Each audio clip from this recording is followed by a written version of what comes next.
सुप्रभात बच्चों, आज हम पढ़ेंगे पार्ट 3 सेठ का इलाज।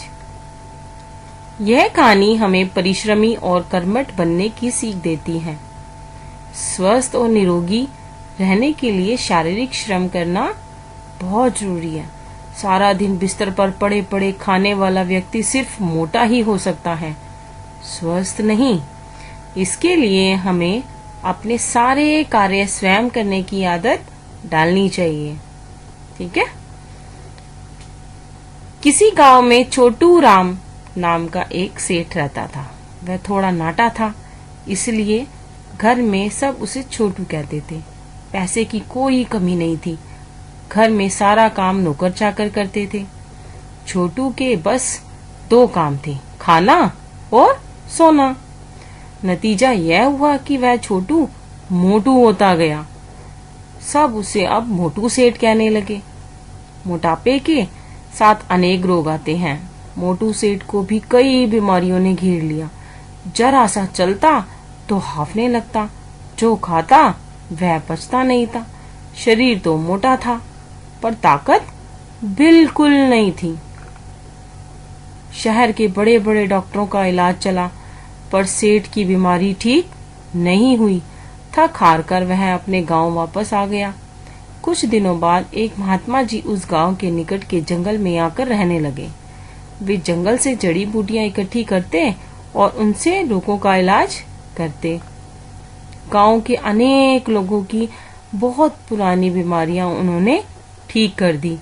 मोटू सेठ को भी इस बात की सूचना मिली। उसने अपने एक नौकर को उन्हें बुला लाने के लिए भेजा। महात्मा जी ने कहा, अपने सेठ से कहो कि वह स्वयं यहाँ आए, मरता क्या ना करता। मोटू सेठ दूसरे दिन महात्मा जी से मिलने गया। जब वह उनकी कुटिया में पहुंचा तो वहां महात्मा जी नहीं थे। काफी देर इंतजार करके सेठ गांव वापस आ गया। दूसरे दिन वह फिर मीलों चलकर महात्मा जी की कुटी तक गया। वहां महात्मा जी तो नहीं थे, पर उनका एक चेला दवाइयां कूट रहा था। उसने बताया कि महात्मा जी तो सुबह सुबह ही जड़ी बूटियों की खोज में निकल जाते हैं। सब रोगी सूरज निकलने से पहले ही आते हैं। सेठ तीसरे दिन मुंह अंधेरे ही निकल पड़ा, पर महात्मा जी उस दिन भी नहीं मिले। उनके चेले ने कहा, आपके लिए महात्मा जी ने यह दवा रखी है और कहा है कि आपको रोज यहाँ आकर यह दवा खानी होगी, क्योंकि यह दवा रोज ताजी बनानी पड़ती है। सेठ रोज आता और दवा खाकर वापस गांव आ जाता। ऐसा करते करते 2 महीने गुजर गए। सेठ अब ठीक हो रहा था। अब चलते हुए वह हाफता भी नहीं था। खाना भी ठीक से पचने लगा था। एक दिन जब वह कुटी में पहुंचा तो महात्मा जी वहां बैठे थे। सेठ ने चरण छूकर कहा, महात्मन, आपकी दवा में तो जादू है। महात्मा जी मुस्कुराए और बोले, सेठ, मैंने तुम्हें कोई दवा नहीं दी। जौ का थोड़ा सत्तू पुड़िया में देता था। तुम्हारे रोग का कारण तुम्हारा निठल्लापन है। बेटा ध्यान रखो, सबसे बड़ा धन स्वस्थ शरीर है। यह तभी स्वस्थ रहता है जब उससे काम लेते रहो। तुम 2 महीने लगातार मीलों चलकर यहाँ आते रहे, यही तुम्हारा इलाज था। सेठ अब स्वयं खेती बाड़ी के काम करने लगा।